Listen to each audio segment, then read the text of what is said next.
It is, yes, because the patients initially they feel little bit inconvenienced with the as far as money is concerned, because the 300 units of penfill, they cost much more when compared to the 400 units vial.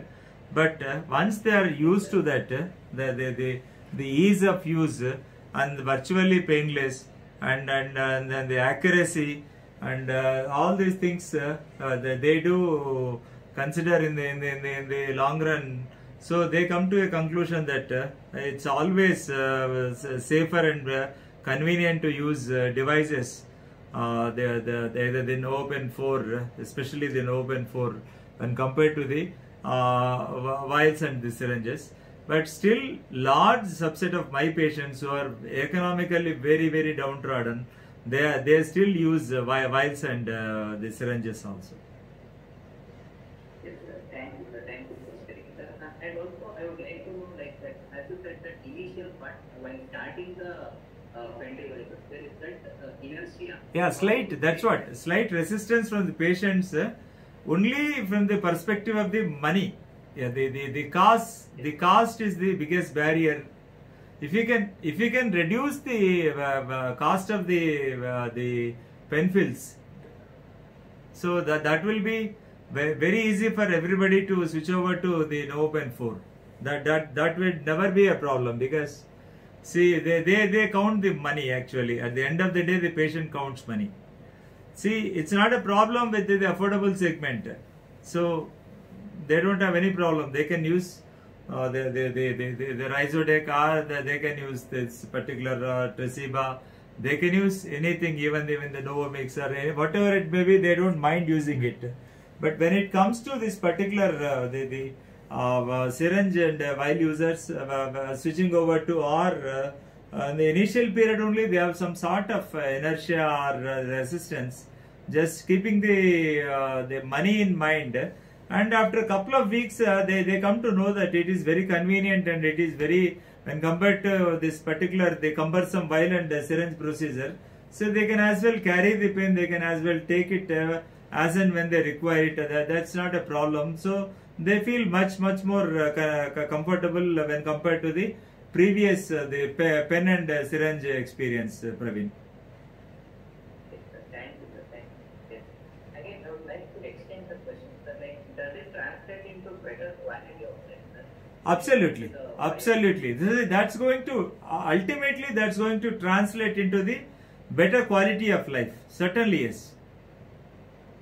Yes, sir. And also, since the adherence increases, like, will there be better glycemic control when it comes to the device? Yeah, absolutely. Because of the accuracy of the dosing is much more higher when compared to the device.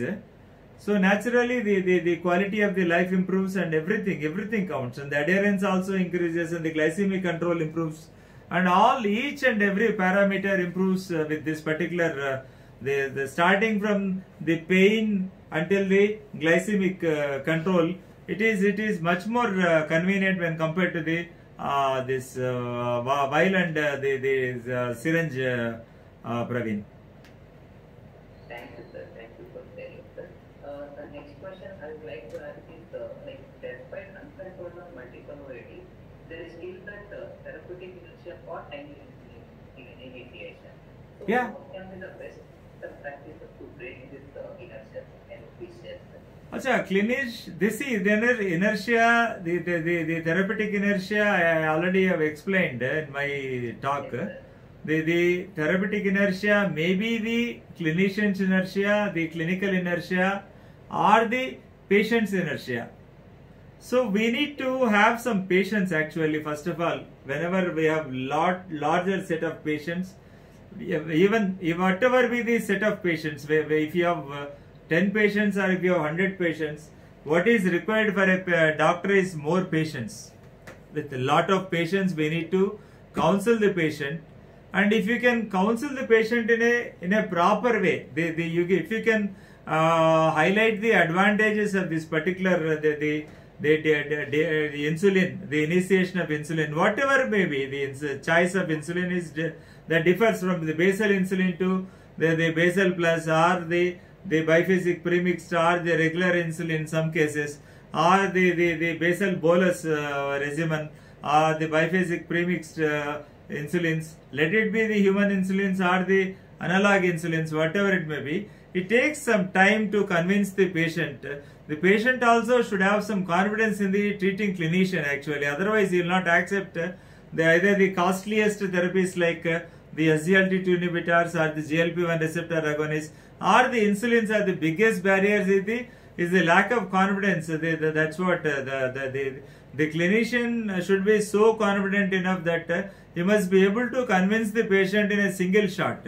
Like what is not being produced in the body, you have to take it from outside. So like you have to quote some examples, Praveen, very lively quotes you have to, like, okay, examples you can quote.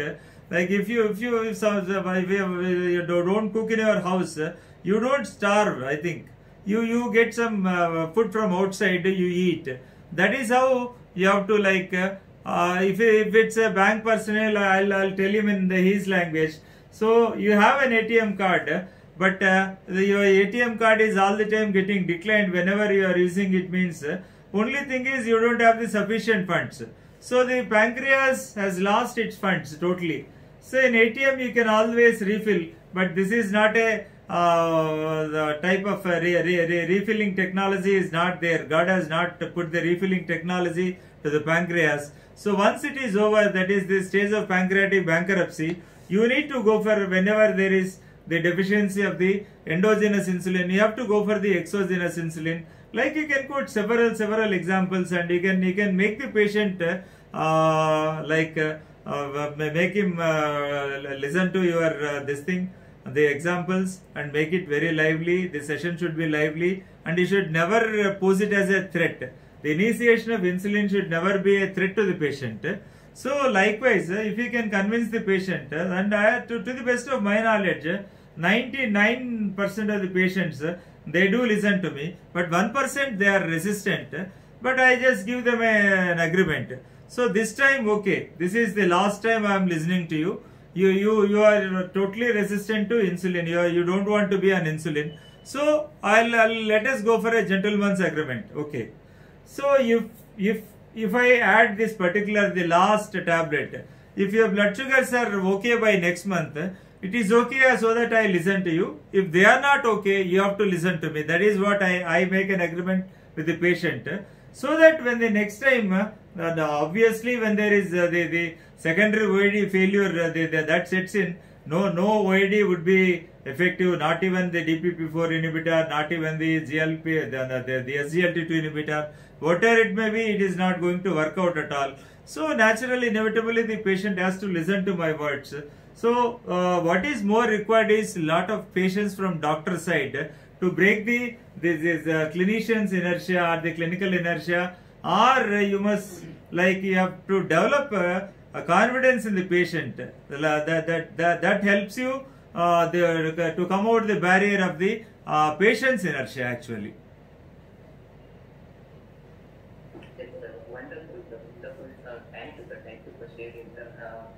Yeah, this is how we have to pull on somehow or other, Praveen. You need to counsel the patient. You need to initiate the insulin at the need of the hour. That is, early initiation is always better. That has proven well in many studies. And especially our context, Indian context, we have some drawbacks like fallacies. Like we have got the habit of taking high carbohydrate fat in the diet, and our postprandial glucose excursions are very high because of the carbohydrate intake, and we don't have the habit of going for exercise to reduce the insulin resistance at the level of muscle or fat or the liver, and the timely the insulin is not initiated. It is ultimate failure of the clinician as well. If you cannot initiate the insulin in time, at the time of need, at the need of the hour, if you cannot initiate insulin to your patient, it is your failure. That's what I feel. It is my failure that I am not able to initiate insulin to this needy patient. See, otherwise, when the patient is doing reasonably good with sulfonylurea prior to that metformin, why would we go for insulin actually? When it is not working out only, we go for insulin, and very rarely the patients are very resistant, and we have to counsel them also somehow by not by hook or crook. I don't want to use that word because I always have to have a gentleman's or gentlewoman's agreement with the patient, so that somehow we need to convince the patient. That's it. We must, what I feel is the clinician should be able to translate the research into colloquial language of the patient. That's what I feel. My teacher in my school days used to say, the teacher's ability is nothing but coming down to the student's capacity and capability, and taking him to the capability of the teacher is the greatest quality of a teacher. So that's how I have to stoop down before the patient and counsel the patient and convince the patient. Somehow I have to get him to my track so that the patient wholeheartedly starts using insulin.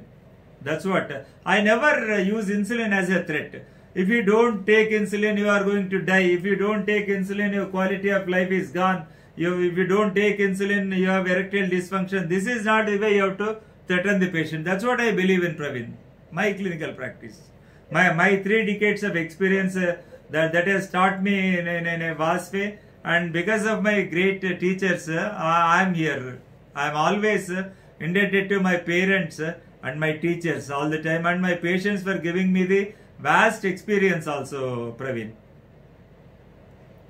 Yes, sir. Wonderful, sir. Wonderful, sir. Thank you, sir. Thank you very much for sharing that. The next question is from Dr. Nitya, sir. Yeah. Nitya wants to know what are the factors that determine when to intensify insulin therapy? When to intensify insulin therapy? Yes, sir. Okay. See, before intensification, we need to initiate the insulin at the right time, first of all. And afterwards, the optimization or the titration comes. That is, like the dose titration. Suppose we start with 10 units of basal insulin. In every 2-3 days, based on the blood sugars, we increase the basal insulin by 2 to 4 units until we reach a satisfactory fasting plasma glucose. All the time I say the 3 F's are very important. Fix the fasting first. So then based on that, and the intensification is nothing but that when the patient is not able to come to, like suppose it is a case of basal insulin. See, when the patient is not able to, even after increasing the basal insulin to 40 units a day, that is, let it be the degludec or whatever it may be, even the NPH also, if the dose exceeds 40 units, that is the stage you must know that the basal insulin is not working. You need to go for another choice, like either the basal plus or the biphasic premixed. And the intensification of insulin comes into practical scenario when the patient the A1C is not to the target.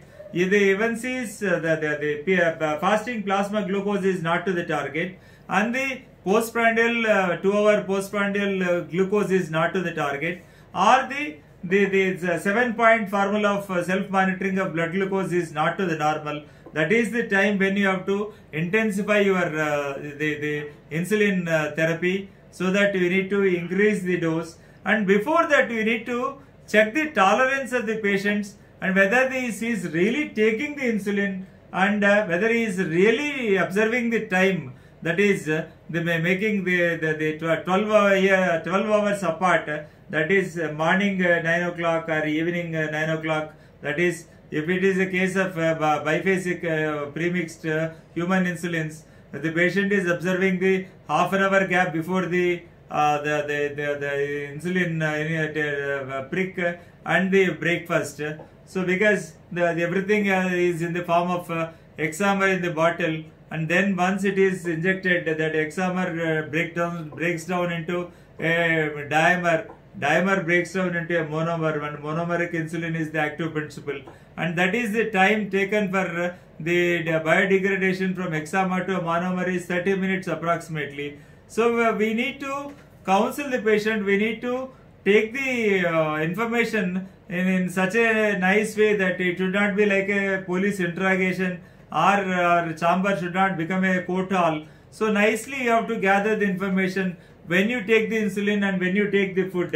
If there is a mismatch between that, you need to try to correct that. And there are several factors, like when the patient, you need to adjust the dose of this thing, the plate concept, that is the 40% of carbohydrates and the 30% of proteins and 30% of fats, and lot of vegetables and lot of leafy vegetables, and plenty of fruits, and plenty of dal, and more of protein, and more of the fats also, the 30%, especially the saturated fatty acids must be confined to 10% of the total daily intake of fats, and 90% must be either MUFA or PUFA. So also the carbohydrates 40% also, 90% must be complex carbohydrates and 10% must be the simple carbohydrates. So likewise the proteins also, the plant-based proteins are much better than the animal-based proteins. So these are all the factors to be considered before intensifying the insulin, whether the patient is taking the plate meal concept, whether the patient is taking less carbs, and whether the patient's A1C is to the target. And these are all the factors which play a role in intensification of the insulin. And beyond that, you should take care of the hypoglycemias. When you are in intensifying the insulin, you must be very cautious about the likelihood of hypoglycemia, which should be taken care in a much better way, because the one major hypoglycemic episode will totally destroy the entire scenario of insulin. That's what take home message, Praveen. Thank you for the answer, sir. The next question is from Dr. Suresh, sir. Yeah. Dr. Suresh wants to, first of all, thank you for the. Yeah, thank you so much, Suresh. Is there any, Pardon? Is there any drug interaction between insulin and OAD, sir? Absolutely no. Insulin is such a great molecule. We are celebrating the centenary celebrations of insulin ever since the Grant Frederick Banting and Best, Charles H. Best, and James Collip and J.J.R. MacLeod discovered insulin. As actually the credit goes to only Grant Frederick Banting, who is an orthopedic surgeon, who discovered insulin in 1921 at Toronto University. So he hails from a small hamlet village called London, which is near Toronto. So during this 100 years of this thing, so nothing is incompatible to insulin.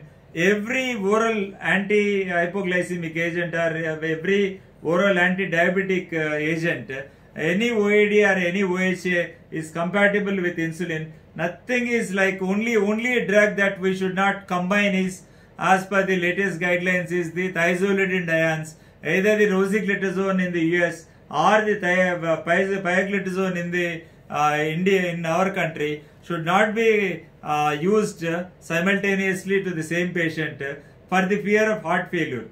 That is actually not the drug interaction actually. That is, we cannot put it under the category of drug interaction, Dr. Suresh.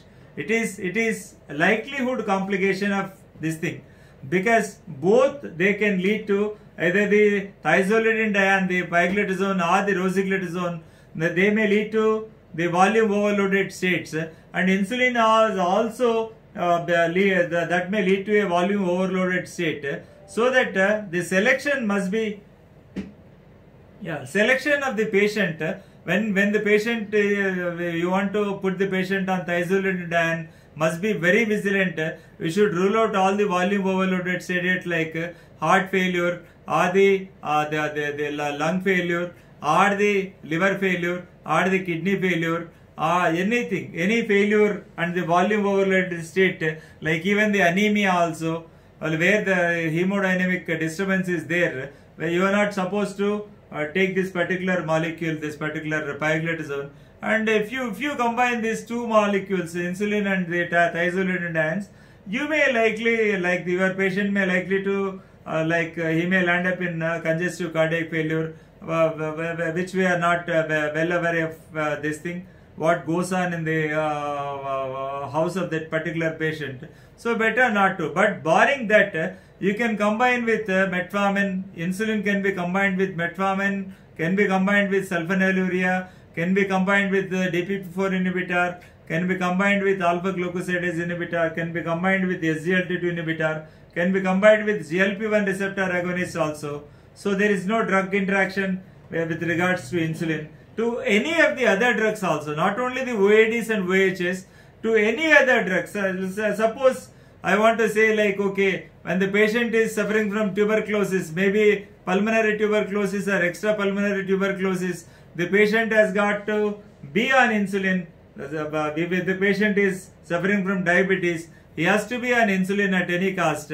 Any infection, the patient has to be on insulin. And there is no antibiotic or no antimicrobial or no antibacterial, even including the rifampicin, which has got multiple drug interactions actually, which acts at the cytochrome P450. So that also is very much tolerable to this particular, they compatible to insulin, Praveen. So as of now, to the best of my knowledge, no drug except not even TZT has no interaction at all.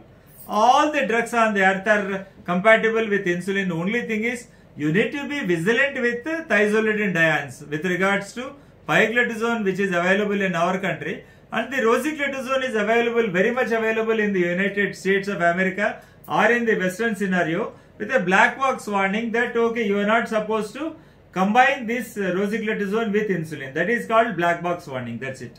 And that should not be used in cases of heart failure. That's what the 2 points that is written in the black box of rosiglitazone, Praveen. Yes, sir. Yes, sir. Thank you, sir. Thank you very much for sharing, sir. The next question is from Dr. Anand, sir. Yeah. Dr. Anand wants to know. Is it Anando Chandran? No, sir. Only Anand is mentioned. Yeah, no problem. Tell me. Yes, sir. Dr. Anand wants to know regarding use of insulin in special population like children and elderly. Role of insulin in? Use of insulin in children and elderly.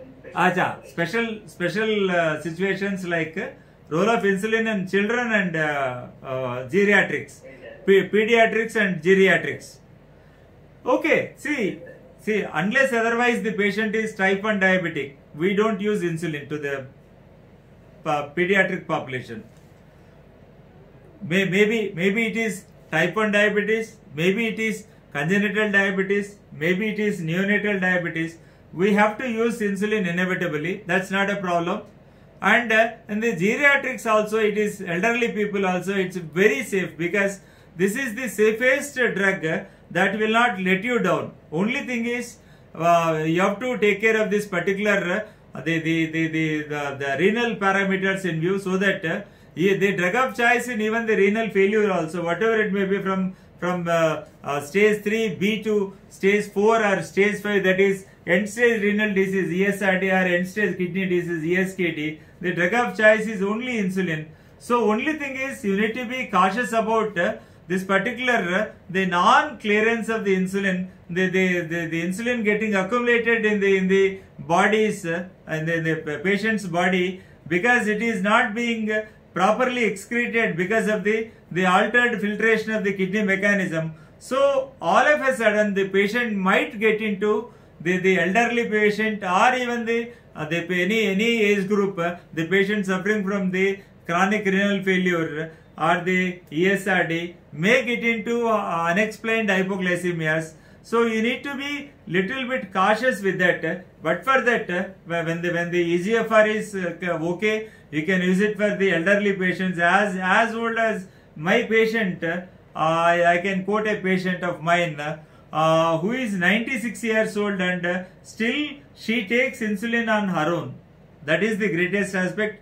I have given her an open 4, and she stays at Hyderabad, and every month she comes to me for a visit actually. Okay, sir. Nice to know, sir.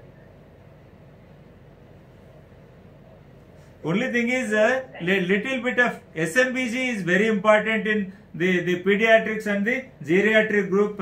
The self-monitoring of blood glucose is very, very important, so that they should not get into hypoglycemia, or they should not get into hyperglycemia, or the DKA, or so blah blah blah. Yes, sir. Yes, sir. Thank you, sir. Thank you for the answer. There is one last question here. Yeah. This is from Dr. Ranjit. Dr. Ranjit wants to know, I think Ranjit also thank you. Thank you. Yeah, thank you so much, Dr. Ranjit. So kind of you. Yes, sir. Dr. Ranjit wants you to mention or tell regarding the weight gain seen with insulin, sir. Wants to Acha, yeah. See, there are only two major side effects of insulin. One is hypoglycemia and the second is weight gain. And that is commonly seen with the human insulins. That is either the NPH or the regular insulin or the biphasic premixed, that is 30% of the regular insulin, the short acting, the 70% of the NPH.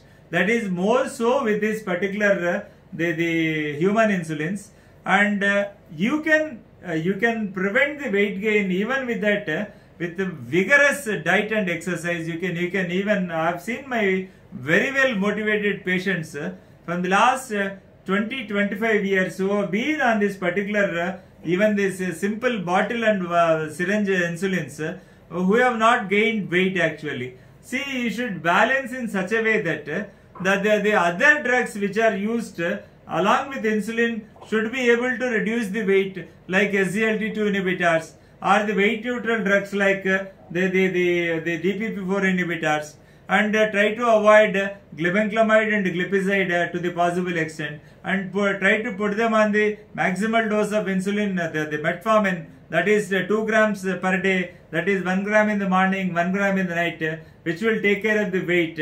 And you can put them on the GLP-1 receptor agonist also. And if you go for the analogs, the weight gain goes like drastically down and down. And with Rhizodec, I think the IDEC asp and the basal insulin, insulin degludec, they don't have, they are almost weight neutral. They don't have any sort of weight gain. And the Novomix, that is what is the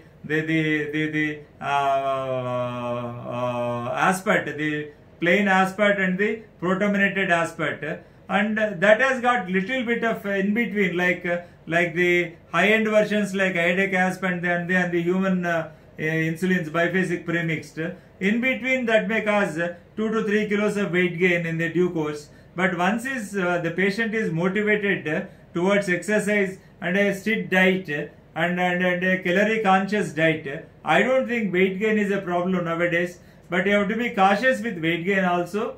Already obese patients, they have to take care of, they have to counterbalance the prescription with other supportive agents, which are like the best is to quote the metformin and the SGLT2 inhibitors, which take care of the weight. To the best of my knowledge, I am seeing in my clinical practice, any patient who is put on SGLT2 inhibitor is reducing by 3 to 5 kilos on an average, not a month, in due course of 3 to 6 months. And after that, there won't be, you don't find every 3 to 6 months 5 kilo reduction of weight. But okay, metformin at least 2 to 3 kilos I have seen in my clinical practice. So you have to, yes, absolutely, I do agree that weight gain is not the side effect, because insulin being an anabolic hormone used in a catabolic state always has some healthy weight gain. I don't deny to say that. It's a fact, I have to admit that. Anybody who takes insulin will just put on some little bit of healthy weight gain in the initial period, and later on it becomes stagnant. That's what. Yes, sir. Thank you, sir. Thank you for the answer. Sir, there are no questions, so Yeah. we come to the Yeah, thank you so much, Praveen. You can wind up this session. Yes, sir. Thank you, sir. So with this, we come to the end of today's webinar. Yeah. I would like to thank both speakers for their wonderful presentation. Thank you, sir. And also, I would like Yeah. Pleasure is mine, Praveen, to be associated with Novo Nordisk, and thanks to Praveen for nice moderation. Thank you so much, Praveen. Thank you, sir. Thank you, sir. And